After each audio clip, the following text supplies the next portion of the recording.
There we go. What is up, everyone? Please take a second to hit that like button. The more likes that we get in a short period of time, the more people the algorithm will bring into the chat to come hang out with us and see what's going on. So please hit that like button. Let me know how you're doing, and happy freedom. We'll host President Emmanuel Macron and Mrs. Brigitte Macron of France for a state visit to the United States on December 1st, 2022. This will be the first state visit of the Biden-Harris administration. It will underscore the deep and enduring relationship between the United States and France, our oldest ally.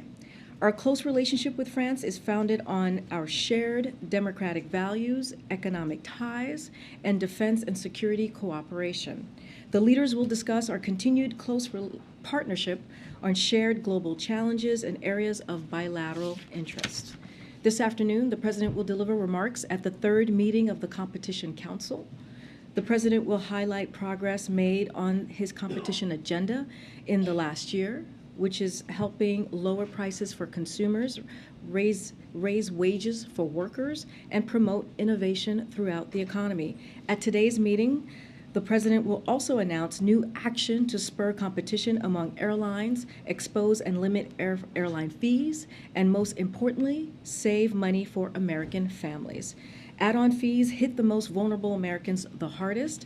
The President will highlight how companies sneak fees onto bills, prevent customers from seeking the full price of what they're buying up front, and how they used termination fees to make it harder for consumers to switch their service providers. In fact, the median American household loses an estimated $5,000 a year due to lack of competition. The actions the President will announce today are part of his commitment to continue tackling that and bringing down costs. Tomorrow, the President will continue this focus with remarks at the White House on how he is lowering health care and prescription drugs or costs for seniors and families across the country, and working to strengthen Medicare and Social Security. Last year, a family of four saved an average of $2,400 on health care through the American Rescue Plan that President Biden signed into law. And now, thanks to the Inflation Reduction Act, which President Biden signed into law about 2 weeks ago, Medicare will finally have the power to negotiate lower prescription drug prices. Seniors will see their out-of-pocket costs for prescription drugs limited to $2,000 a year. For decades, Big Pharma and special interests had blocked Medicare from negotiating low prescription drug prices. President Biden and Democrats in Congress put an end to that through the Inflation Reduction Act, while every single Republican official voted against it. Not only that, Republicans in Congress continue to advance legislation to cut Social Security and Medicare and put these programs on the chopping block. So President Biden will speak to all of that and more tomorrow. I wanted to also acknowledge the dangerous and backwards court ruling in Arizona Friday evening. This is a complete abortion ban, one that forces survivors of rape and incest to carry their pregnancies to term, and women with medical conditions could face dire health risks. Healthcare providers would face imprisonment of up to 5 years for fulfilling their duty of care. This ban would take Arizona women back to more than 150 years and subject them to a law from 1864, a time before Arizona was even a state. Arizona is now the 16th state where Republicans officials have stripped women of their rights through extreme, unconscionable statewide abortion bans. And Republicans in Congress continue to advance Senator Graham's proposed national abortion ban. The President and the Vice President believe that Congress must act urgently to codify Roe and protect women's access to abortion and health care. For millions of women enduring these daily attacks on our most fundamental rights, too many risks are at stake.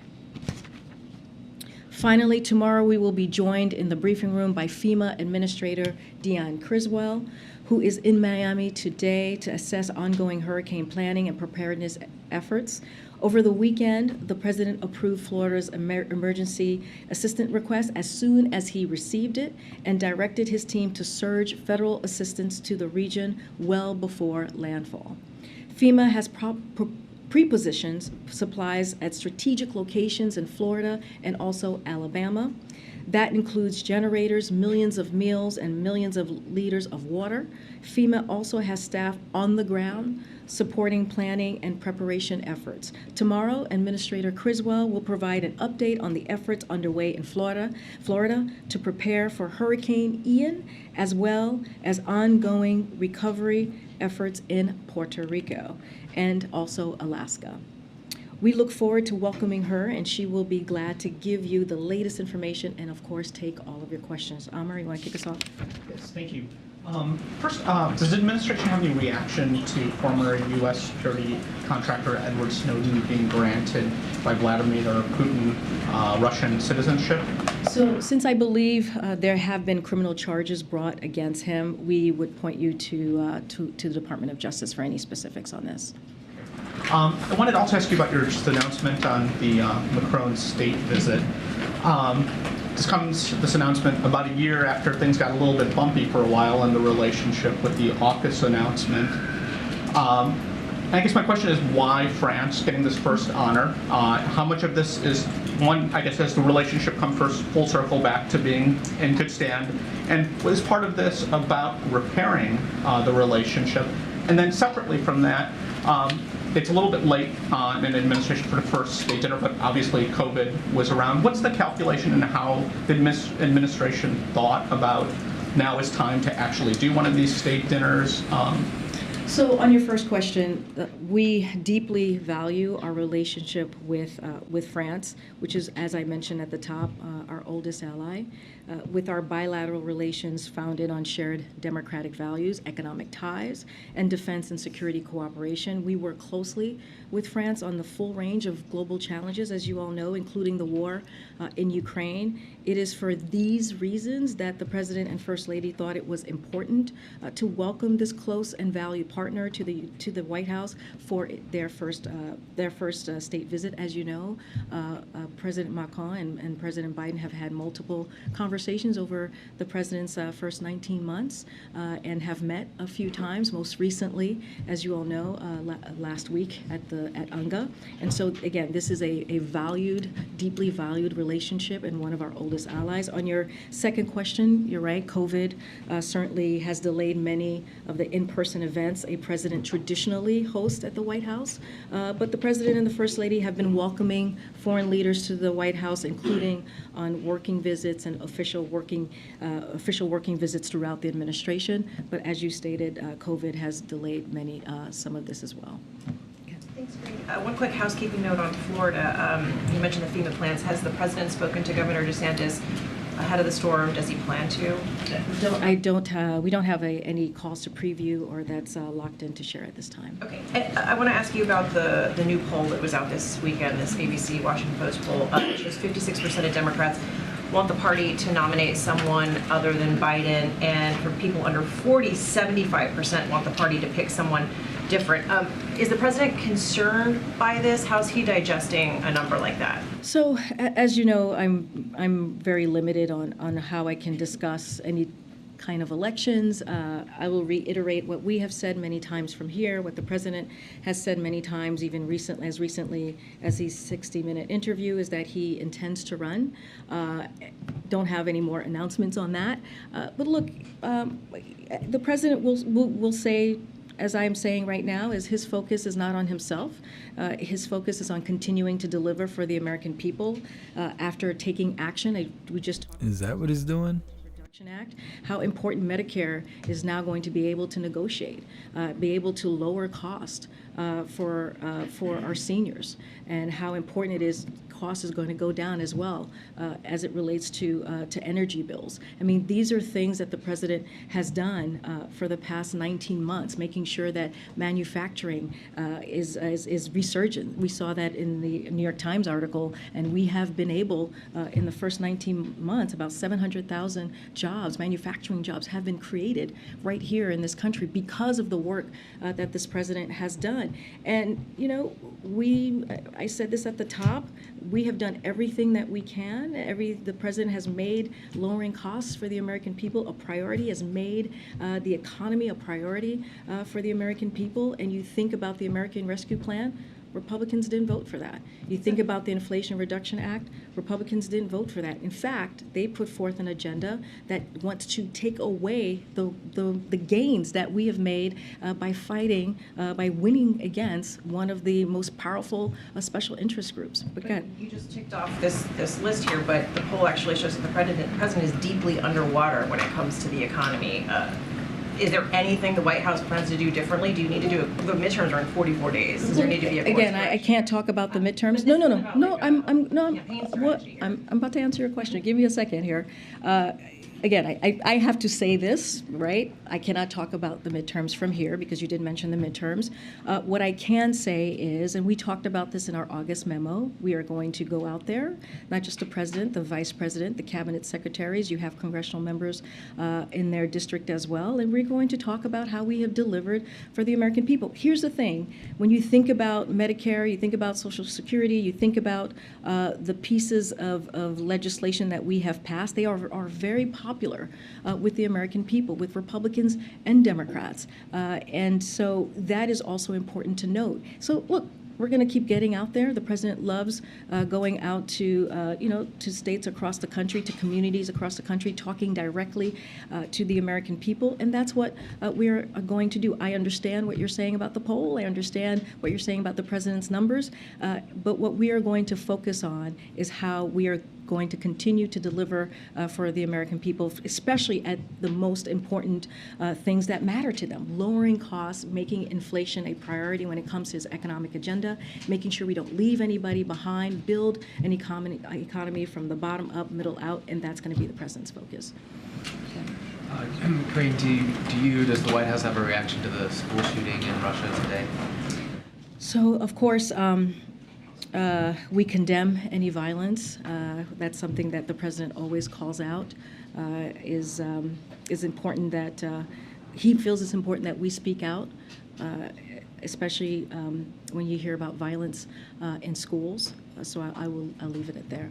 I'd also like to return to a topic that we broached on last week in the briefing about the British Prime Minister's economic plan. The British pound is falling significantly, in part also because of the Fed's actions here on the dollar, but also in reaction to her plan. The president has often and regularly criticized trickle-down economics. Is he a fan of her plan, and is there concern about the volatility in the currency markets? So I'll say the first part is, and she said this, I believe Prime Minister Truss said that, when she... That's what she said?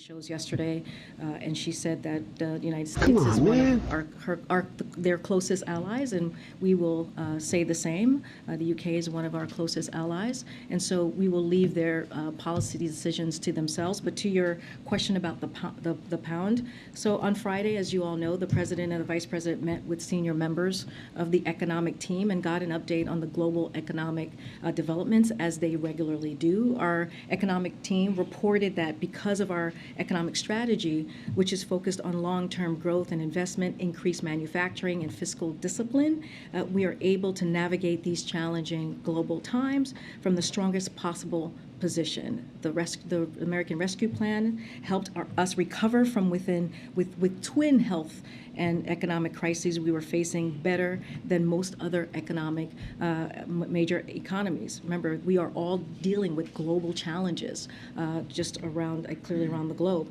And as the president's economic legislation, including the infrastructure law, the CHIPS Act, and the Inflation Reduction Act, are encouraging investment right here in the United States. I just mentioned a moment ago how 700,000 manufacturing jobs were created just in the U.S. In the last 19 months. A lot of that is all of that really is because of the work that this president has done. And that will make our economy stronger and more resilient to the years to come. So again, we feel that we're in a better position to deal with the global challenges, and I'll leave it there. Yeah. Thanks, Karine. Would these these poll workers in Ukraine being taken around by armed escorts and forcing people to fill out ballots on the spot.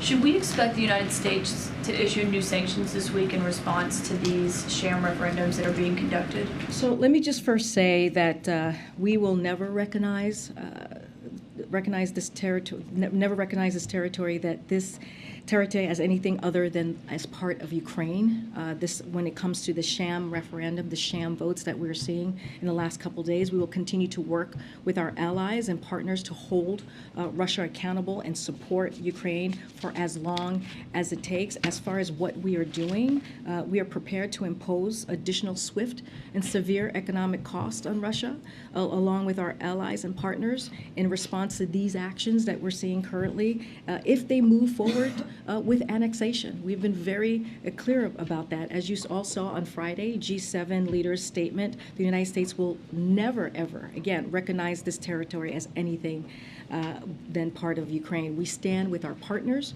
around the world in rejecting whatever fabricated outcomes Russia announces, and you will hear more from us in the coming days on this. So there could be action on that this week. Look, we'll hear more from us in the coming days. Again, these referendums are a flagrant violation of the international law. You heard that directly from the president at UNGA last week, and it's an affront to the principles of sovereignty and territorial integrity that underpin the international system and are the foundation of the United Nations Charter. You heard the president say that specifically just a few days ago. And with the warnings that we saw from Jake Sullivan, Tony Blinken, all of these figures yesterday about the catastrophic warnings that they say that they've communicated to Russia if Russia chooses to use nuclear weapons in Ukraine, does the United States believe that, even if it's still low, does it believe the chances of Russia using nuclear weapons is higher now than it was in February and March, given what's happened on the battlefield? So as far as any evidence or the chances, look, we haven't seen that at this time. We take these threats, though, very seriously. But we have not seen any reason to adjust our own nuclear posture at this time. So again, haven't seen any evidence of it, but we take this incredibly seriously. On the issue of the president speaking with Governor DeSantis, we saw them side by side a little over a year ago when they were together with the Surfside incident and so forth. Does the president think it's important when you have this nature of a threat to millions and millions of Americans to have a conversation with a governor? I know there's a lot of administrative and bureaucratic steps that are in place to provide resources, but does the president believe it's important to speak to a governor in these circumstances? What the president believes is that it's important that federal resources is provided for the people of Florida. That is the most important thing, to make sure that we are there for them in this time of need, and that's why the president reacted right away to make sure that we are able to surge resources before, and he did this before landfall. And so that is the most important thing. It's about the people of Florida. It's not about public officials, especially in this time. And so, again, the president, as president of the United States, as president for folks in red states and blue states, he's going to keep that commitment. And you have seen him do that over the course of the 19 months when there has been extreme events, extreme weather that has happened, again, in blue states and red states. And he has done his job as president to make sure that we are there for the people in the state. Is there any concern if there is a perception that there might be politics or personalities or disagreements among individuals that would get in the way, not so much of the flow of the information, but if people are wondering, is there anything that could stand in the way of the response if a president and a governor might not speak? He didn't speak to the governor of Mississippi during the water crisis with Jackson. Thus far has not spoken to Governor DeSantis. And that's a perfect example, Kellyo, when you mentioned the governor of Mississippi. You're right, they didn't speak, and we still were able to deliver for the folks in Jackson and for the folks of Mississippi. You had our EPA administrator on the ground, you had FEMA administrator on the ground, and not just them, but also folks who work for those two agencies. And you had the Army Corps of Engineers. And so we put the full power of the administration. We surged resources on the ground to make sure that we did everything that we can to help the people of Mississippi. This is the same. There's no difference here. We're going to do the same in Florida as we've done in other states. As I mentioned, Administrator Griswold will be here tomorrow. She is in Miami as we speak, as I speak currently, and she'll be here and she will lay out what we as an administration is doing for Florida and other states like Alaska and any others that need our assistance at this time, and she'll lay that out and answer any questions that you all may have. Thank you. I have a couple questions. One is, I know last week you were asked about Puerto Rico and any plans that the president may have to make a trip down to Puerto Rico. Is he planning to go? Can you provide us any guidance on that? Sorry, I'm having a little bit of a hard time hearing you. I know you were asked last week about the president, possible travel plans. You didn't have anything to say last week. Do we have an update on whether the president does intend to travel to Puerto Rico? We don't have anything to preview at this time. We continue to closely monitor the impact of Hurricane Fiona is having on Puerto Rico. I just reiterate just a couple of things for folks who may have missed this, but as you all know, when he was in New York, the president announced the federal government is covering 100% of the cost of debris removal, emergency protective measures for the next month in this recovery. The president also increased critical needs assistance from $500 to $700 to support individuals and families with immediate or critical need as a result of being displaced from their primary dwelling. And as of today, there are hundreds of federal response workers on the ground in Puerto Rico supporting operations, planning, power restorations, debris removal, and urban search and rescue. As far as travel, we don't have anything to share at this time. And then also on Iran, we saw continued protests in Iran over the weekend. I know that last week we did get indications from the State Department that there were efforts the United States was taking to ensure internet access remained available. Are there any other measures, steps that the U.S. government is intending to take to support protesters in Iran? Yeah, I'll lay down the steps for a second, but I just want to make very, very clear here, and we have been very clear, the U.S., on our position with what we're currently seeing in Iran. The president stated at UNGA, we stand with the brave citizens. That woman blew it with the whole compliance cloth. It's the point of wearing it around your chin. Women in Iran should have the right to wear. You're either scared or you're not. Or harassment. Iran must end its use of violence against women for exercising their fundamental freedoms. There must be accountability for Mahsa's death. What we are doing, I'll lay out a couple of actions that we have taken as it relates to the internet. On September 21st, the Iranian government cut off, as you know, access to the internet for most of its 80 million citizens as courageous Iranians take to the streets to protest the death of Mahsa Amini. The United States is taking action to support the free flow of information to the Iranian women, the Iranian people specifically, more broadly. On September 23rd, which was this past Friday, the Department of Treasury issued an updated general license that will increase support for internet freedom in Iran and authorize technology companies to offer the Iranian people more options of secure outside platforms and services. With these changes, we are helping the Iranian people access tools that are better equipped to counter the Iranian government's effort to surveil and censor them as well. If we have any more information, we will share that with all of you. Just to follow up on your answer about the UK pound. So are you saying that the administration doesn't think that currency volatility is so serious right now that the U.S. government would need to take action right now? So look, we're going to continue to monitor the global markets. What we are laying out is what the meeting that the president had with his economic team, how seriously we're taking this, how closely that we are, having conversations with our team. And what we can speak to is what we're doing here in the U.S. Our U.S. strategy, economic strategy, is focused on the long-term growth and investment, increased manufacturing and fiscal discipline, has positioned our country to navigate challenging global times from the strongest position possible. Again, we're going to continue to monitor all as we always say, we monitor all indicators. We'll also monitor the global markets as well. But what I can speak to is what we are doing here to to take on these global challenges as we have been for the last 19 months. Thanks. And then on the president hosting the Atlanta Braves today, wondering if you or the president has any thoughts about some of the controversial about the team name, the Braves name, the so-called Tomahawk Chop. Any thoughts on that? So, look, we believe that it's important to have this conversation.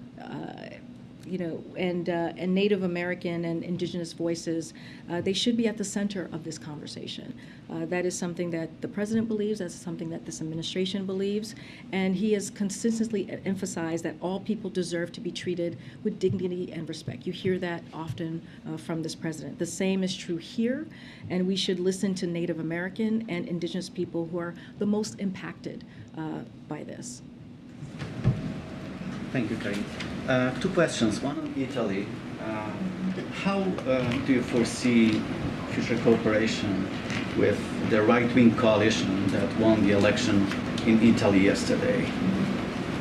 So on the election specifically, I'm not going to go and engage in any hypotheticals, right? Because we still have some time here. It's a NATO ally, as you know, a G7 partner and member of the EU. So we will work with the new Italian government on the full range of shared global challenges, including supporting Ukraine as they defend themselves against Russia's aggression. But again, I'm not going to get into hypotheticals. Again, they are a NATO ally, a G7 partner, and a member of the EU. Russia's mobilization in Russia continues. Many Russian men thousands of Russian men try to leave the country, and Europe is split on that. Some European countries, including Baltics and Poland, turn them back. Others argue that Europe should welcome them and give them refugee status. What's your position? What's President Biden's position on that? And is the U.S. willing to grant those men refugee status here in the U.S.? So I would leave other countries. I would let other countries speak to their own policies. I'm not going to speak to other countries' policies from here. But what I can say for our part, for the U.S., we have been clear to distinguish between the actions of the Russian government and its armed forces in Ukraine and the Russian people, many of whom have spoken out against this unjust war. We see that just in the last couple days as we see the protests continuing in Russia. So anyone seeking refuge for persecution, regardless of their nationality, may apply for asylum in the United States and have their claim adjudicated on a case-by-case basis. That's how we see our role here and our part in this. Yeah, thank you. Does President Biden share Zelensky's assessment that Putin is not, quote, bluffing when it comes to his threats about nuclear weapons? So, we've been very clear on this. The Putin's nuclear threat against Europe are irresponsible and it's reckless. You've heard the president say this. You've heard the National Security Advisor, Jake Sullivan. He was most recently on a few Sunday shows. And the consequences of nuclear use would be disastrous for Russia and the world, and Russia would be a pariah on the world stage. So this is not new rhetoric. We have heard this before from Russia. We have heard this before from Mr. Putin. They have made these threats before over the course of this conflict, this past 6 months or more. We, of course, take it seriously. Again, we take this very, very seriously. Though I would add that Russia itself has said many times that a nuclear war cannot be won and should never be fought. This is something that they have said, including earlier this year in the P5 joint statement. As the president made clear, any use of nuclear weapons on any scale would be disastrous for the world and would entail severe consequences. Well, and regarding these catastrophic consequences that Blinken, Sullivan, yourself have said would occur if there are nuclear weapons used, can we assume that these would be consequences beyond sanctions, that there would be some sort of military response? What more can you say of what catastrophic consequences mean? So look, Jake Sullivan said this yesterday as well, is that we have had private conversations. He The NSC and his team has had private conversations and communicated privately, directly to the Russians, and they understand that. They understand exactly what those consequences would be. We are not going to lay that out in the public. We are not going to have these negotiations or share these conversations in public. But again, to reiterate what our National Security Advisor said just yesterday, is that they have made that very clear and spoken directly to the Russians, and they understand. Are there any plans for President Biden to relay that directly to Putin in some way? We don't have any calls to preview at this time. Welcome back. Thank you. So it's been about a month since the president unveiled his plan for the $10,000 to $20,000 of student loan forgiveness. I know that there was going to be an application available in early October. I'm just wondering if you can give any updates on whether or not that's still going to be. We'll have something to share on that very, very soon on the application process and the next steps. Once we have that, we'll share it with all of you. And several state attorneys generals are planning, court challenges once this is unveiled. Can you talk at all about what is sort of going on inside the administration to bolster against this? Yeah. So I leave that to the Department of Justice. I know that when we announced the student loan relief, they put out on their website kind of a legal layout of how they came to making their legal determination. So again, I'll leave it to them. But look, there's always a lot of noise around the student loan debt relief, and at the bottom line is this is going to give some breathing room to many Americans, tens of millions of Americans. This is going to be an important step forward in giving people an opportunity to save some money and put money down on a house, right? To start their family. 90% of Americans who are going to be able to benefit from the student debt relief are making less than $75,000 a year. So this is an important, we believe it's important for working families.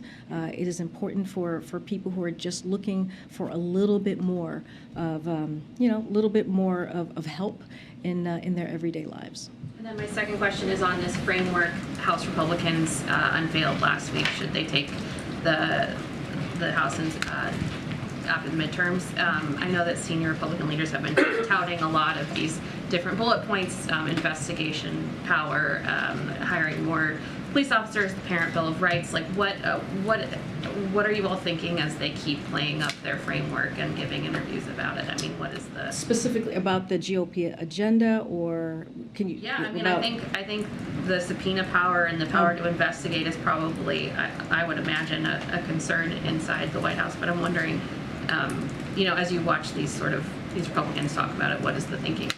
Look, our thinking is we are going to focus on the here and now. We're going to focus on the wins that we have been able to make for the American people. You all saw it. You all reported on it. When you think about the CHIPS Act, you heard me talk a couple times already about the Inflation Reduction Act. You've heard me talk about the American Rescue Plan, how that got our economy turned back on. I just talked about the student debt relief. That's what the president's going to be focused on. Whether the GOP take the House or not, again, I have to be careful what I say from here, from the podium. That's a hypothetical that we're just not going to entertain at this point. At this point, we're going to make sure that we are doing everything that we can to lower costs. And I will say this: Republicans are doing the complete opposite. They're not wanting to lower cost for the American people. Again, voted against the American Rescue Plan, voted against Inflation Reduction Act that helps lower cost for the American people. But again, we're going to stay steadfast in making sure that we continue the work. We have 2 o'clock out. Can you take a few more? Yeah, I'll take a few more. It's been 2 months, Kareem. Go ahead. Is the White House confident that a government shutdown will be averted at the end of this week? Damn, do you say it's been 2 months since she's took his question? We believe that this could be averted. This is not the first time that we are in a position where we're talking about the CR. It was done last year, and it could be done again this year. So we encourage Congress to get it done. Is the president Going to be talking to lawmakers this week to try and push those over?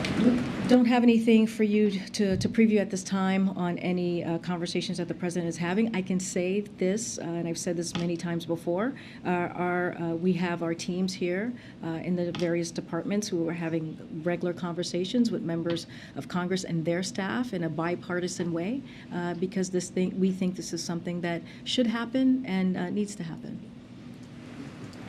Can you give us an update on US aid to Pakistan? And can you also tell us to what extent the US is worried that catastrophic flooding in the country, a country that's nuclear armed and with a history of military coups, could lead to political instability and a security concern? So, would have to go back to the team to get any more specifics on what we have talked about already about the aid that we have provided for Pakistan. We have been in close communications with folks and making. I've never heard anyone say Pakistan the way that she says it. She says it like it's got O's in it. That they have, aid, especially from us. Don't have any specifics on anything else that beyond of what we have already shared, but I'm happy to check with the team and lay out and get some more updates for you. Is there anything you can say on the kind of concerns that that a humanitarian issue could lead to a security? I mean, we always have that concern. That's something that we monitor very closely. Just don't have anything more to share on what we've already laid out. Okay. Which has been nothing. Senator Rick Scott has a bill that he's proposing that essentially is supposed to require universities with high endowments to pay some of the financial aid when it comes to tuition. Does the administration, have they seen the bill? We were told by Rick Scott's team that they sent a letter to the administration. Have you seen the bill? And does the administration believe that universities do have some type of responsibility when it comes to lowering the cost of higher ed? So I have not seen this bill. I would have to talk to our Office of Leg Affairs on this particular piece of legislation by Rick Scott.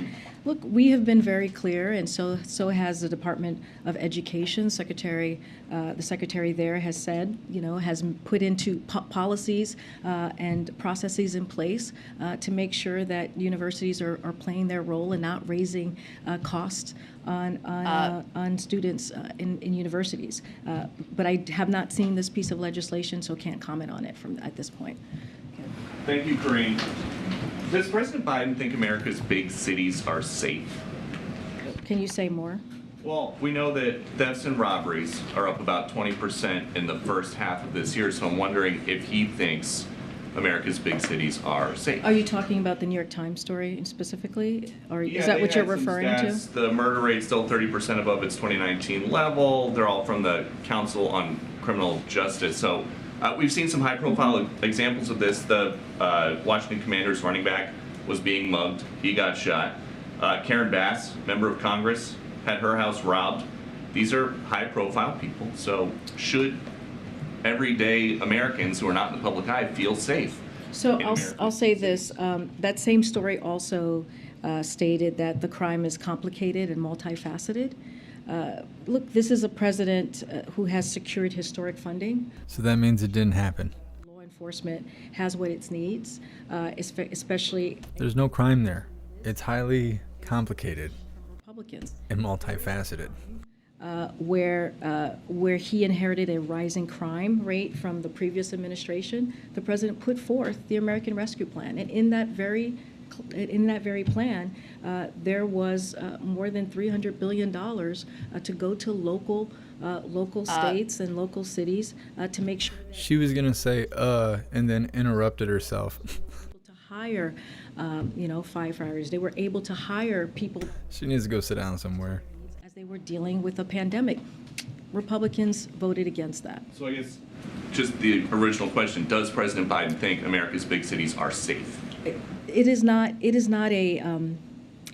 yes or no question. It is very much a question of what has he done? That's how we see the question, is what has he done to make sure that cities, and it doesn't matter if it's a big city or a small city. It doesn't matter if it's in a red state or a blue state. What matters is that we have the funding and we have done the work, put the policy forward to make sure that these cities, whether it's big or small, have what they need to protect their community. And that's what this president has done, again, without the help of Republicans. When did he do that?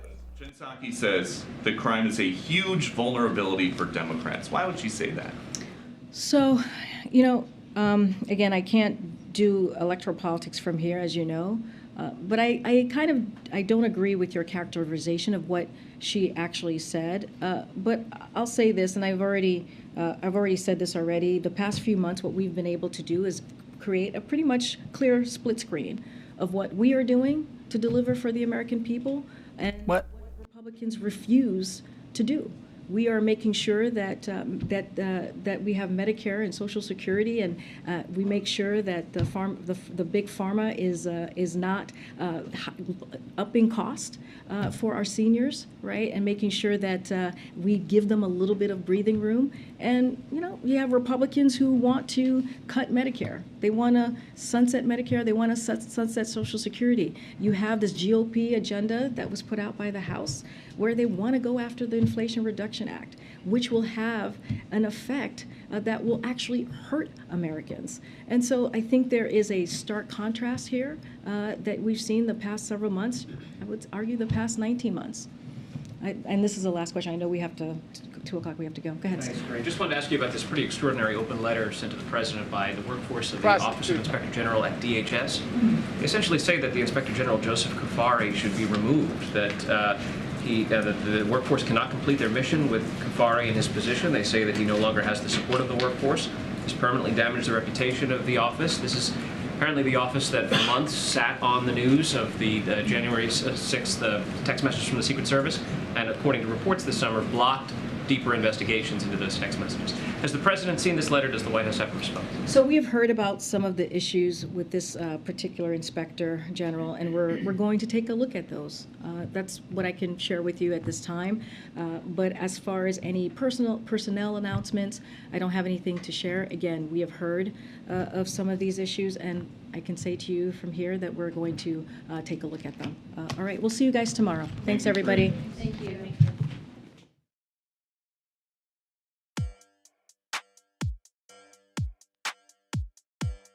All right, everyone.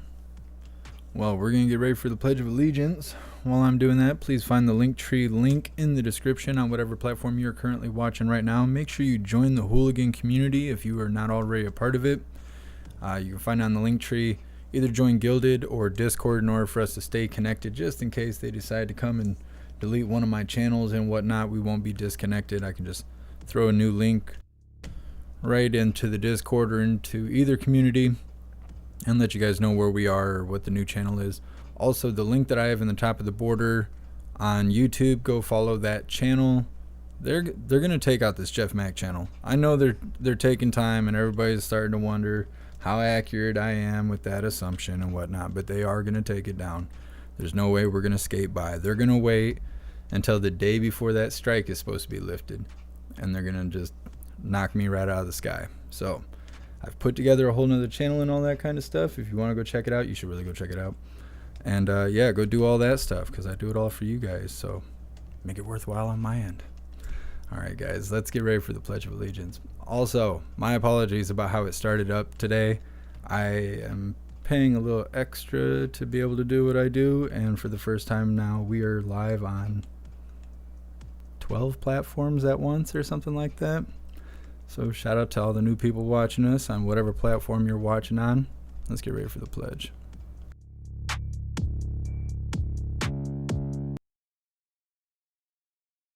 All right, hooligans, please join me for the Pledge of Allegiance. I pledge allegiance to the flag of the United States of America and to the republic for which it stands, one nation, under God, indivisible, with liberty and justice for all.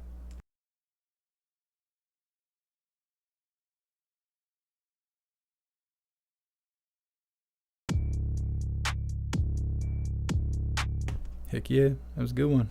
It's always a good one. All right, guys. I have no idea what's going on later today. That's all I had on the schedule. I think NASA and SpaceX are supposed to launch a rocket to try and hit an asteroid or some crazy crap later. I think 7 o'clock tonight is supposed to happen. I don't know. It's super crazy. Who through informed me because he's all on top of the news, which is another reason why you guys should join the community, because he's in there going ham on the news board every day to make sure that we're all up to date. But I think we're actually going to cover that later. It's going to be a little different. You know, it's not politics and stuff, which is totally fine with me because I honestly don't care about politics unless they're coming for us. So we might be doing that later. Definitely join the community so you can stay up to date with what's going on. All right, everyone. I appreciate all of you. Big shout out to everyone that made donations, joined the membership program, or purchased any merch. I appreciate all of you, and I would not be able to do this without you. So thank you so much for all your support. I'll see you guys on the next live. Until then, stand tall, shine bright, and that's a wrap.